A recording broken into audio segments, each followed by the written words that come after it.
Anak berkebutuhan khusus perlu perhatian ekstra dalam tumbuh kembang, terutama soal makanan. Individu dengan autisme misalnya, tak boleh mengonsumsi pangan bergluten atau protein gandum dan berkasein atau protein susu sapi. Kondisi ini sempat membuat Christine kewalahan dalam menyiapkan makan bagi buah hatinya. Kai terdiagnosa autisme saat usianya 2 tahun. Sejak itu pun Christine harus putar kepala. Salah makan bisa fatal akibatnya. Kalau ada gluten dan kasein itu anak jadi lebih hiperaktif, susah tidur, terus dia lebih emosional dan susah fokus ya, gitu. Begitu dia mulai diet, kira-kira 2,5 bulan itu tidur malamnya mulai tenang, sudah lebih nggak gampang ngamuk ya, kemudian dia bisa lebih kalem gitu.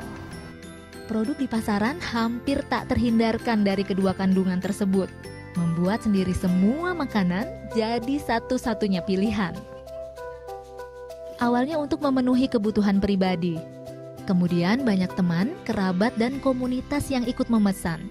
Tahun 2008 berkembang menjadi sebuah usaha rumahan.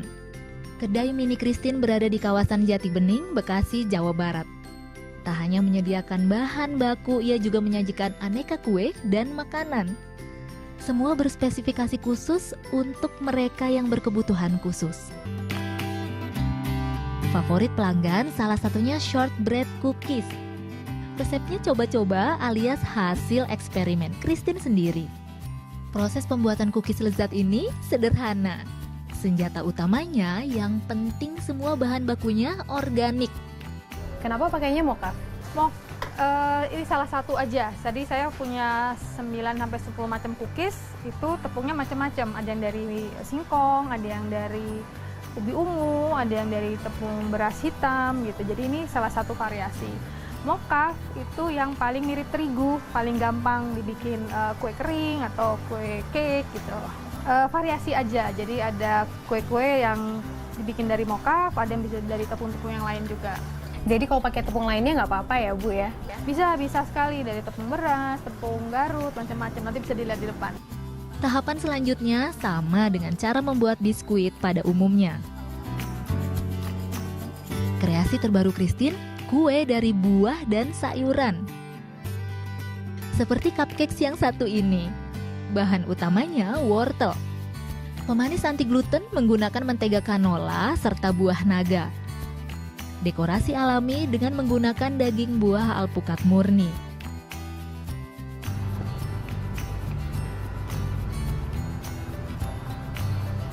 Komposisi wortel pada cupcakes ini memberikan tekstur yang lembut dan rasa yang manis.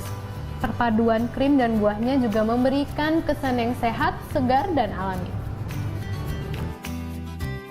5 tahun berkreasi menghasilkan 50 jenis pilihan. Selain di toko, pelanggan bisa juga memesan lewat telepon atau via online.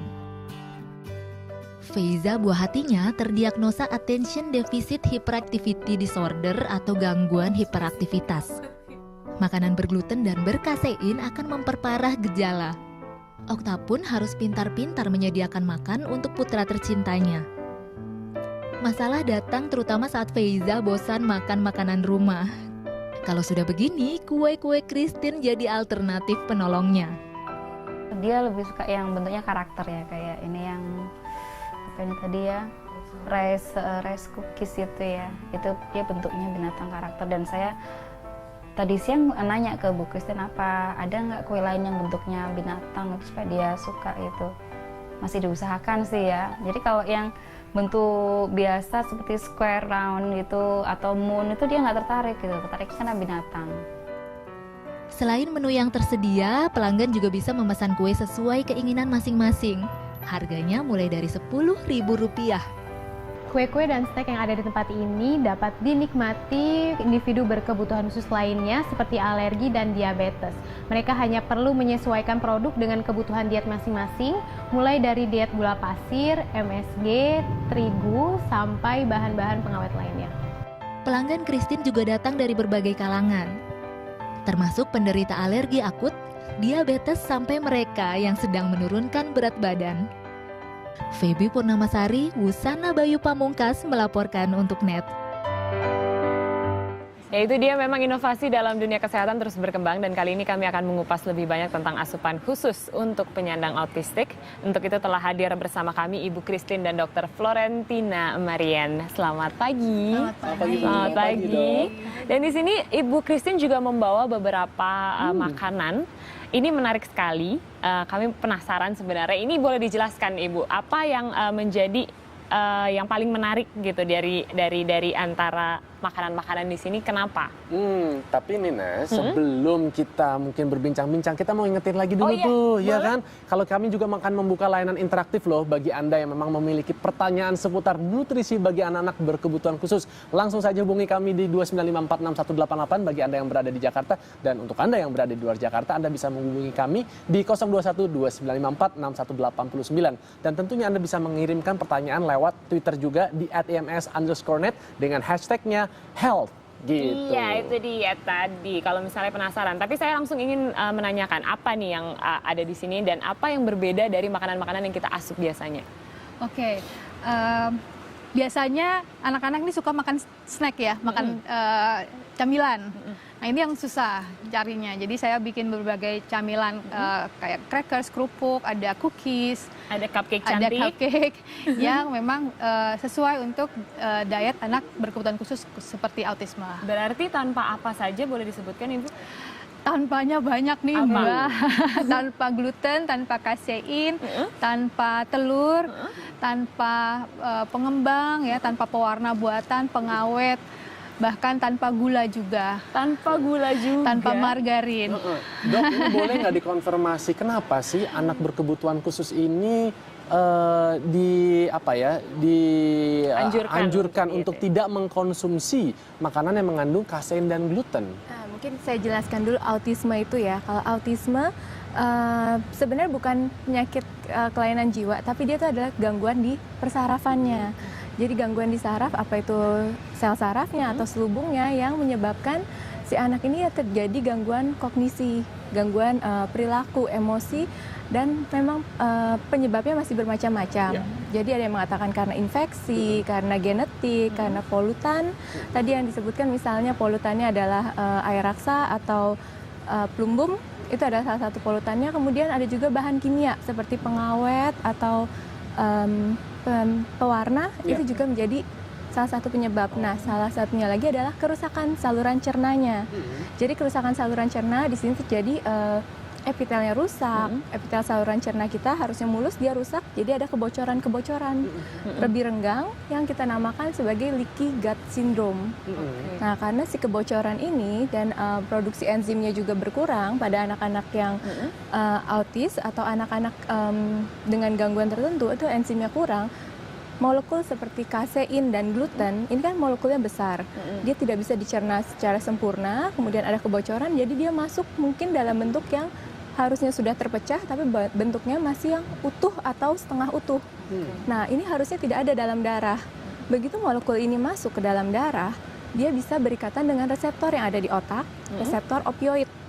Jadi efeknya seperti orang yang mengonsumsi opium. Jadi dia fly, dia punya dunianya sendiri, kemudian dia ada gangguan persepsi, gangguan kognitif, gangguan emosi. Jadi nanti bicaranya bisa kacau seperti itu. Contoh-contoh sumber yang mengandung gluten itu apa saja? Gluten itu paling banyak ditemukan di gandum. Gandum? Gandum paling banyak mengandung gluten. Oke. Jadi ini tanpa gandum gitu ya? Jadi bayangkan dong, gandum itu kan diolah menjadi apa? Terigu kan? Apa sih yang nggak pakai terigu sekarang di kita? Apalagi jajanan-jajanan kue-kue ya. Jadi dulu pertama kali saya mulai anak saya diet bebas gluten kasein, saya ke supermarket tuh dari ujung sampai ujung, supermarket yang kecil maupun yang besar, keranjangnya kosong. Tapi setahu saya untuk membuat cupcake kan membutuhkan tepung terigu yang berasal dari gandum. Jadi sini bisa dibuat bagian makan apa? Tapi tidak harus tepung terigu. Jadi yang digunakan oleh ibu apa nih kalau boleh tahu? Tepung-tepung yang lain banyak sekali Mas. Mulai dari tepung beras, ada sorghum, tepung dari umbi-umbian seperti garut, ganyong, ubi ungu, singkong. Mau dari sukun, sebenarnya negara kita kaya, banyak sekali. Dan tepung tidak harus terigu. Dan memang ini kreasi-kreasinya muncul dari awal saat ibu memasak untuk anak ibu. Betul. Kainara namanya. Kai Said Purnama Ismunara. Oh, Namanya luar biasa. Atau disebutnya Kainara panggilannya Kainara, ya. ya. Jadi sudah sejak tahun berapa Ibu? 2010. 2010 dan kemudian dikembangkan sampai sekarang. Iya. Nah sejauh ini bagaimana antusiasme dari masyarakat dengan makanan-makanan yang sudah boleh dikatakan dikhususkan bagi mereka-mereka yang menjalani diet ya, tentunya juga untuk anak yang berkebutuhan khusus. Jadi memang saya bikin Kainara ini tujuan utamanya memang untuk awareness ya, dan untuk engage dengan ibu-ibu yang lain yang juga memang punya masalah yang sama. Jadi kita saling berbagi dan itu saya senang sekali, kita saling berbagi ilmu, saling sharing, jadi saling menguatkan juga. Dan kebanyakan mereka bilang, aduh untung ada gitu. Jadi karena kalau nggak kan kita pusing, susah, anaknya makan apa begitu. Jadi kadang-kadang kalau untuk terapi mereka butuh reward ya. Nah reward itu kan butuh snack atau cookies atau crackers. Jadi memang diperlukan gitu. I see. Tapi kalau dari dokter sendiri melihatnya ada inovasi seperti ini, tertarik nggak dok untuk misalnya menerapkan memang untuk anak-anak berkebutuhan khusus? Untuk penderita yang penyandang autis memang disarankan tadi yang GFCF atau yang rendah gula atau bahkan tidak ada gula sama sekali atau tidak ada pengawet. Nah memang dianjurkan untuk mengkonsumsi makanan yang demikian. Tinggal bagaimana orang tuanya bisa tidak menyiapkannya. Selama ini hanya berpatokan pada orang tua bisa atau tidak menyiapkannya gitu dok? Tentu kita menganjurkan untuk seperti itu. Balik lagi orang tuanya yang harus bisa menyediakan untuk anaknya. Berarti memang orang tuanya harus kreatif seperti Ibu Christine ya? Saya dulu nggak bisa bikin kue loh Mbak. Oh iya? Iya jadi kepepet. Jadi ternyata karena kepepet biasa jadi jago ya sekarang. Dok, tapi saya pengen nanya apakah makanan-makanan ini juga bisa dikonsumsi untuk kita-kita yang maksudnya tidak memiliki kebutuhan khusus? Silakan, tidak ada masalah. Kita tidak ada kebutuhan khusus. Kita bisa mencerna semuanya gitu, termasuk yang gluten tadi. Jadi kalau kita nggak makan gluten, makanan yang dari tepung lain, silakan aja, tidak ada masalah. Tapi kalau kayak tadi tuh mengenai gandum, sebenarnya gandum itu kalau untuk yang katakanlah orang normal ya tidak memiliki masalah pencernaan, boleh nggak sih dikonsumsi? Karena kalau saya ini karena bilang katanya gandum itu baik, saya kalau makan selalu yang mengandung gandum loh. Boleh. Boleh. Nggak masalah selama kan tadi itu yang tidak boleh gandum karena ada glutennya, hanya mereka yang memang harus gluten free, casein free diet. Tapi kalau pada orang biasa, jangan takut ya, nggak apa-apa. Oh, begini ada perbedaan. Ada tepung gandum, jadi whole wheat flour itu bagus. Yang sebenarnya kita harus hindari itu buat siapapun itu yang putih, yang white flour. Betul nggak dok? Karena dia udah hilang jadi kulitnya. Diusahakan yang whole wheat, kenapa? Karena dia masih ada seratnya. Dan balik lagi kalau kita butuh seratnya, makanya kita anjurkan gandum yang berserat. Gandum yang berserat. Tapi kalau yang ini tanpa gandum, saya boleh nyoba nggak sih sebenarnya Ibu Christine? Boleh banget. Saya penasaran dari tadi melihat yang ini karena ini ubi ungu ya. Kamu kesukaannya sama aja sama saya juga hobinya ubi ungu. Gitu ya? Pengen coba. Coba. Maksudnya ingin tahu sebenarnya rasanya seperti apa gitu. Bu, ini saya buka nanti kalau misalnya minta bayaran tolong minta ke sana ya. Saya cuma coba Menteri dulu. Keuangannya kayak loh. Aduh, gimana nih ya, Bu? Aduh, gimana nih? Tapi manfaat yang paling dirasakan dok apabila memang seorang anak yang mengidap autis ya itu menghindari makanan-makanan yang mengandung kasein atau gluten ini terlihat nggak sih dengan mereka yang tidak mau memperhatikan pola dietnya? Sebenarnya beberapa terlihatnya gini, mereka itu kan awalnya gangguan untuk perhatiannya kurang, kemudian atensinya kurang dan emosinya, gangguan perilakunya, mungkin perilakunya jadi nggak bisa diatur seperti itu.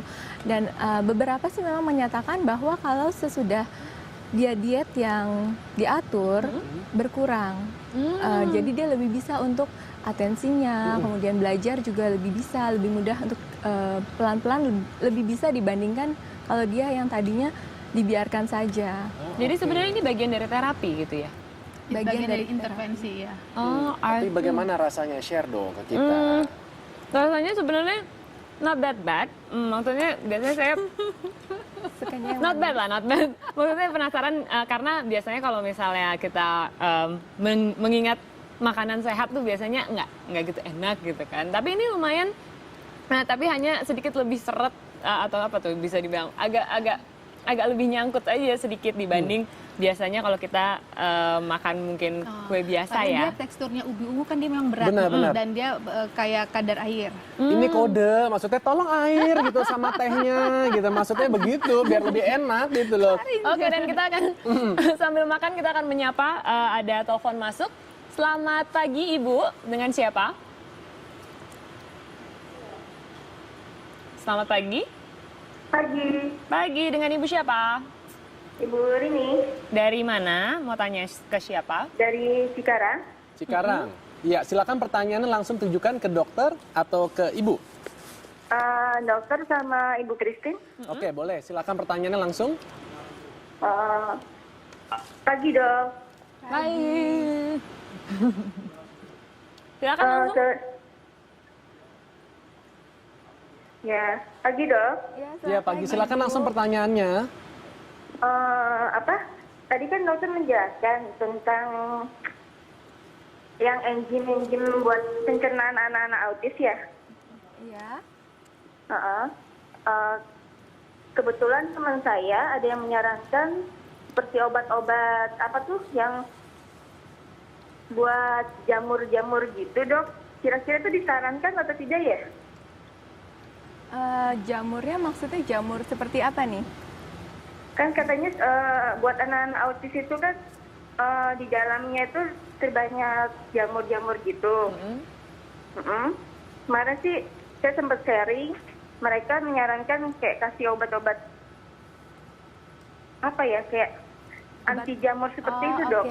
Oke. Kira-kira itu bagus nggak ya dok? Oke. Oke, itu saja pertanyaan Ibu Rini. Tadi ya, katanya ingin mau thank you. nanyakan kepada Ibu Christine juga ya? Oh iya. Oke. Pagi Bu Christine. Pagi Bu. Saya udah sering lihat ini Facebooknya Kainara ya. Iya betul. Sekarang udah bisa ini belum Bu? Seperti nuggetnya itu udah mulai produksi lagi. Oke. Itu kita saja tampung pertanyaannya. Oke ya, Oke, saya ya, tunggu baik. ya Bu Terima ya. kasih Ya, Ibu Rini terima dari kasih. Cikarang. Hari ini. Langsung kita berikan waktu kepada dokter untuk Iya. menjawab. Jadi sebenarnya gini, kalau pada anak-anak yang autis memang dia dikatakan terjadi overgrowth dari jamur di saluran cernanya. Dan kalau memang sampai dia berlebihan, mungkin memang akan diterapi diberikan anti jamur, obat anti jamur untuk menghilangkan jamurnya. Tetapi dari segi nutrisi itu perlu diperhatikan juga, jangan mengkonsumsi atau kurangilah konsumsi makanan yang banyak mengandung gula. Karena gula ini akan menjadi sumber makanan si jamur tadi, jadi dia makin banyak lagi overgrowth. Jadi dianjurkan juga pada anak-anak yang autis, selain tadi yang gluten free, casein free, juga rendah gula atau bahkan bisa jadi tidak ada gula sama sekali. Gula ya. Oke. Wow, seperti kayak orang diabetes juga harus memperhatikan asupan gula ya. Jadi gula nggak hanya mungkin gula-gula yang pada umumnya, tapi juga kayak dari nasi juga harus diwaspadai ya. Kalau oke. diet sugar itu seperti yang biasa banyak dijual itu juga tidak? Diet sugar sih biasanya gini, tergantung diet sugarnya apa. Biasanya ada diet sugar yang masih bisa diberikan pada anak yang tidak boleh mengkonsumsi gula sama sekali. Oke, jadi lebih diperhatikan itunya ya. Dan yang kedua pertanyaan tadi dari Ibu Rini untuk Ibu Christine. Ya. Sudah produksi lagi ada nugget yang memang gluten free, casein free, egg free dan nggak pakai MSG segala macam itu ya? ada dan bakso dari ayam organik. Oh, Jadi iya? nanti tinggal goreng saja. Iya. Tapi kalau tidak ada pengawetnya bisa bertahan berapa lama Kan tuh Ibu? di freezer ya, Mas. Bisa 4 bulan. Oh, masa bisa 4 bulan? Iya, Tanpa Karena pengawet? divakum. Iya. Oh, I see. Oke. Iya. Nah, sekarang kalau Oh ya, tadi saya tambahkan yang masalah gula tadi ya Ya, betul. boleh, silakan. Jadi karbohidrat juga perlu diperhatikan memang karena itu kan di tubuh dirubah menjadi gula. Jadi bagi yang tadi masalah jamur memang karbohidratnya juga sebaiknya diperhatikan atau dikurangi. Oke, nah sekarang mungkin bisa di-share Ibu kalau ada yang ingin bertanya ataupun juga ingin membeli nih produk-produk yang Ibu jual nih, Kainara. Nah, ini kemana saja nih? Bisa melihat di website ya www.kainara.com Bisa follow Twitternya juga Kainara Sehat, ada Facebooknya juga Kainara Sehat, bisa telepon, bisa BBM, bisa datang ke toko. Pokoknya di sana informasinya lengkap semua ya. Saya ingin jadi teman buat para ibu-ibu yang memang juga senasib, tujuannya itu memang. Oke. Berbagi ya. Tapi kalau dari Dokter Floren ada bisa berkonsultasi mengenai masalah gizi seperti ini? Maksudnya berkonsultasi? Adakah yang bisa dihubungi atau misalnya bisa berkonsultasi bersama Dokter Floren? Dokter maksudnya praktek kira-kira di mana nih? Saya prakteknya di Rumah Sakit Royal Taruma. Oh, Royal Taruma. Oke. Ya, bisa langsung ke sana ya. Terima kasih banyak dokter dan juga Ibu Christine atas informasinya. Ini tentunya bisa menjadi satu informasi yang berharga buat kita semua dan khususnya Anda yang juga memiliki anak ataupun keluarga yang menyandang autisme untuk bisa lebih memperhatikan pola diet yang tepat. Apalagi untuk yang ini loh, yang memperhatikan kesehatan seperti Adrian, saya ya. Ini juga tentunya sangat berharga, Das. Betul. Satu lagi apa, Ibu? Tambahan pesannya. Jadi walaupun anak-anak tuh dietnya sudah segitu banyak, tidak harus tidak enak makanannya. Benar. Tuh kan, benar. Makanya saya juga selalu bilang sama Adrian, kalau misalnya dia tuh selalu bilang, nggak usah enak, yang penting sehat. Ih, enak tuh penting loh, bikin seneng soalnya ya. Karena cupcake-nya tuh semuanya pakai pewarna alami buah-buahan, kan? Jadi enak ya, tapi jangan sekarang ya. Nanti kalau nggak ninggalin ada noda-noda di gigi saya.